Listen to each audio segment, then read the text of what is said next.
MPCG superfast 100 के साथ आपके साथ मैं कमरुद्दीन खान हाजिर हूं। चलिए खबरों की शुरुआत करते हैं। इससे पहले फटाफट अंदाज में खबरें शुरू करें। एक बड़ी खबर राजगढ़ से आ रही है, जहां पर सीएए के समर्थन में रैली में विवाद हो गया। ब्यावरा में बीजेपी नेताओं पर लाठीचार्ज भी किया गया। दरअसल तिरंगा यात्रा में कई नेता शामिल हो रहे थे, जबकि जिले में धारा 144 लागू की गई। इस दौरान पूर्व विधायक और कलेक्टर के बीच खींचतान भी हो गई। गुना में माफिया अभियान के तहत बड़ी कार्रवाई की गई, जिसमें सैंपल दवाओं का जखीरा बरामद किया गया। इस कार्रवाई में 10 लाख रुपए की दवा बरामद की गई, जिसमें कई कंपनी की दवा है। अलीराजपुर में रेत माफिया बुलंद हौसलों की नई तस्वीर सामने आई है, जहां रेत माफिया प्रभारी खनिज निरीक्षक शैलेंद्र किराड़े का अपहरण कर लेते हैं और उन्हें करीब 3 घंटे तक गाड़ी में बैठाकर घुमाते हैं। हालांकि बाद में रेत माफिया उन्हें सुरक्षित छोड़ देते हैं। खनिज निरीक्षक की शिकायत पर कोतवाली में विभिन्न धाराओं में केस दर्ज किया गया है और आरोपियों को पकड़ने की कोशिश जारी है। महिला एवं बाल विकास मंत्री इमरती देवी के ज्योतिरादित्य सिंधिया के पैर छूने के सवाल पर वित्त मंत्री तरुण भनोत ने कहा कि हर किसी को अपनी मर्जी से दूसरों के साथ व्यवहार करने का अधिकार है। छतरपुर जिले में प्रशासन द्वारा बनाई गई एंटी माफिया टीम रेत माफियाओं के आगे घुटने टेकती नजर आ रही है। छतरपुर में रेत माफियाओं के हौसले इतने बुलंद हैं कि स्कूल में ही रेत का अवैध भंडारण करने से भी नहीं चूके। मामला हरपालपुर के कैमहा प्राथमिक शाला का है, जहां रेत माफियाओं ने करीब 50 ट्रॉली से ज्यादा रेत का अवैध भंडारण किया।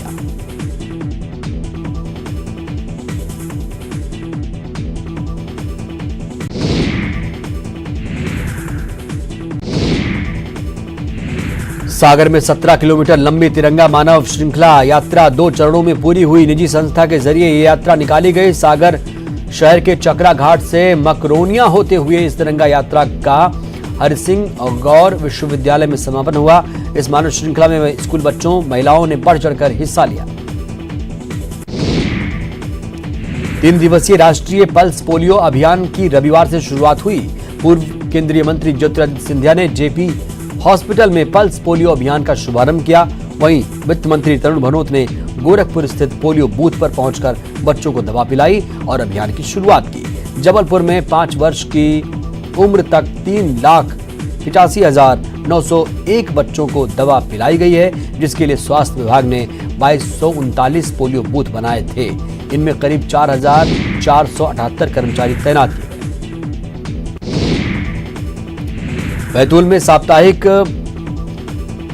बाजार शिफ्ट करने को लेकर जमकर हंगामा हुआ। व्यापारियों ने विरोध जताते हुए विधायक निवास के सामने धरने पर बैठ गए, जिसके बाद पुलिस भी मौके पर पहुंची। फिर नगर पालिका ने अतिक्रमण हटाया। एमपी सरकार 8 लाख से कम आय वाले गरीब सवर्ण परिवार को आरक्षण का लाभ देगी।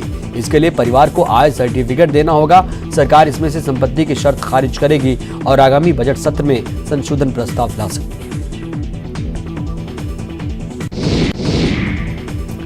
कमलनाथ सरकार पढ़ाई व्यवस्था को बेहतर बनाने के लिए राइट टू स्टूडेंट कानून लाएगी। इसे सिलेबस में शामिल किया जाएगा, जिसमें छात्रों में लीडरशिप विकसित करने के विषय शामिल होंगे। इसके लिए शिकायत और सुझाव सुनने के लिए कमेटी बनेगी।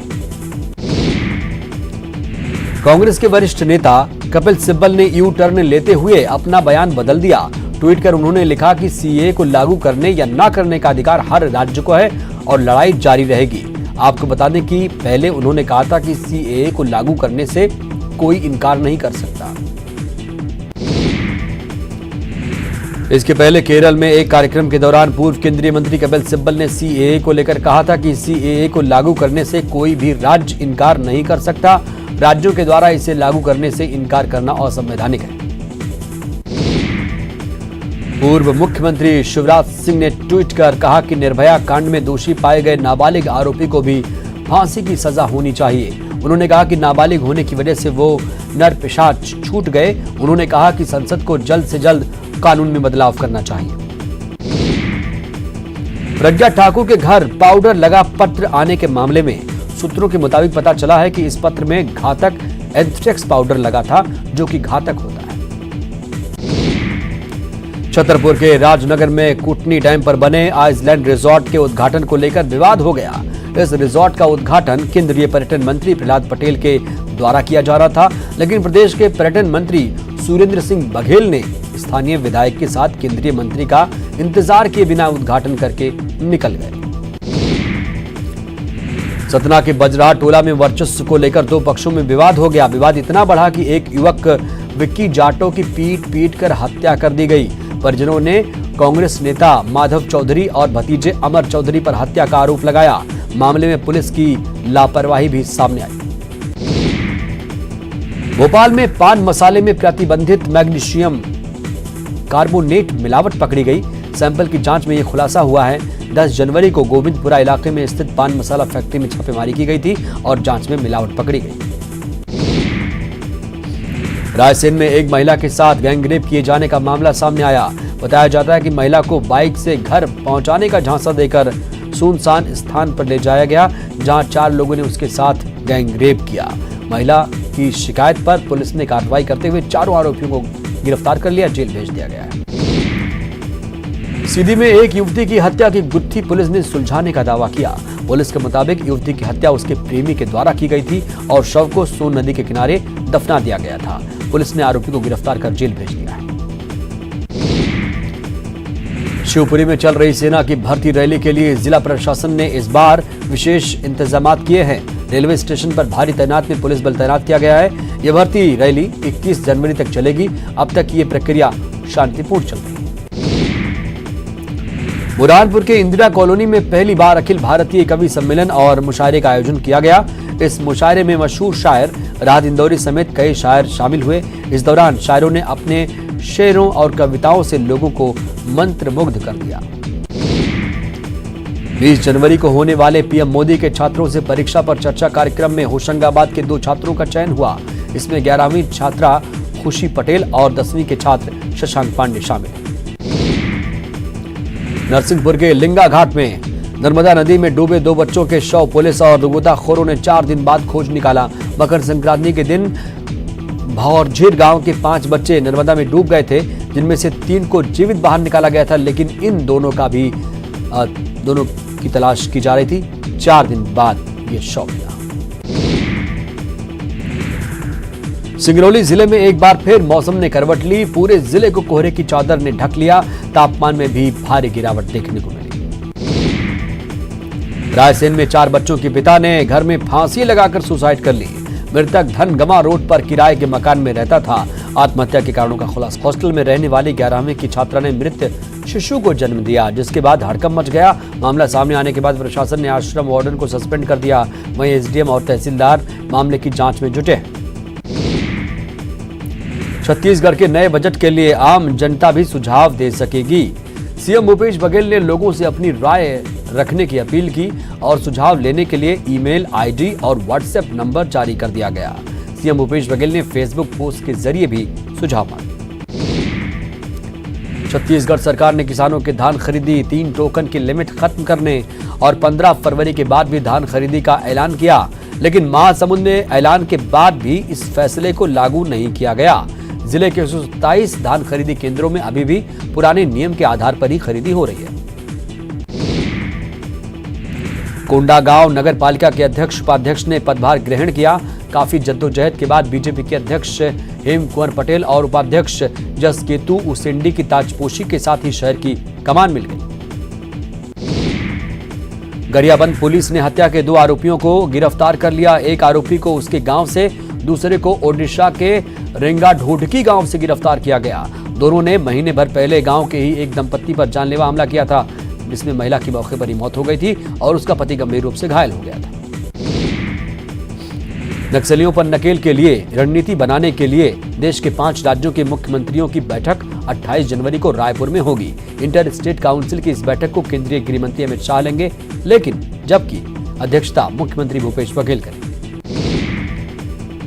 सिलतरा के उद्योगपति प्रवीण सोमानी के मामले में एक नई जानकारी आ रही है। इस बात की भी आशंका व्यक्त की जा रही है कि जिस गैंग ने अपहरण किया, उसने खतरे के डर से किसी दूसरे गैंग को बेच दिया है। अब दूसरा गैंग अपने हिसाब से फिरौती के लिए डील करेगा। राजधानी रायपुर में बने एक्सप्रेसवे के चटकने के बाद लगातार कांग्रेस बीजेपी पर निशाना साध रही है, लेकिन 3 महीने हो रहे हैं गड़बड़ियों की जांच को लेकर, लेकिन जिम्मेदारी तय नहीं हो पा रही है। पीडब्ल्यू मंत्री ताम्रध्वज साहू का कहना है कि पूरी जांच के बाद कार्रवाई की जाएगी। जशपुर में प्रशासन ने 200 क्विंटल अवैध धान जब्त किया। ये धान ट्रक में ले जाया जा रहा था। धान के दस्तावेज नहीं दिखाने पर कार्रवाई की गई।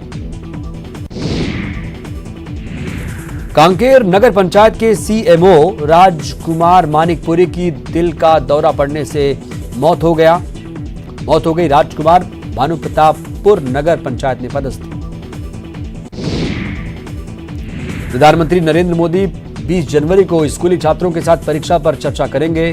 प्रधानमंत्री नरेंद्र मोदी के साथ चर्चा के लिए कोरबा जिले के 2 स्कूली छात्रों का चयन हुआ है। केंद्रीय मंत्री फग्गन सिंह कुलस्ते आज कांकेर में नागरिकता कानून के समर्थन में होने वाली रैली में शामिल होंगे।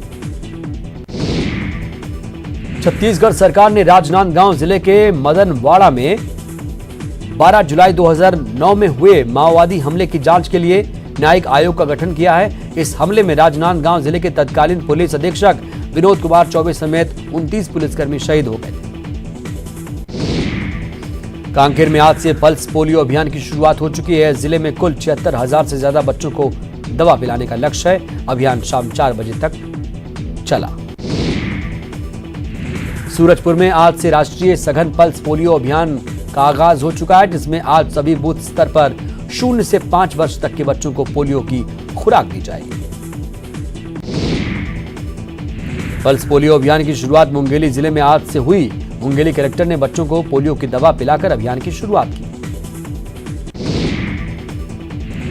प्रदेश के लोगों को अभी ठंड से निजात नहीं मिलने वाली। मौसम विभाग के मुताबिक आने वाले दिनों में तापमान में और गिरावट आ सकती है। साथ ही आज प्रदेश के कई इलाकों में बारिश भी हो सकती है। वहीं ग्वालियर चंबल संभाग के कड़ाके की ठंड झेल रहे हैं। छतरपुर में बारिश के बाद ठंड बढ़ गई है। कई जगह घने कोहरे से यातायात पर भी असर पड़ रहा है। लोग अलाव के सहारे सर्दी से बचने की कोशिश कर रहे हैं।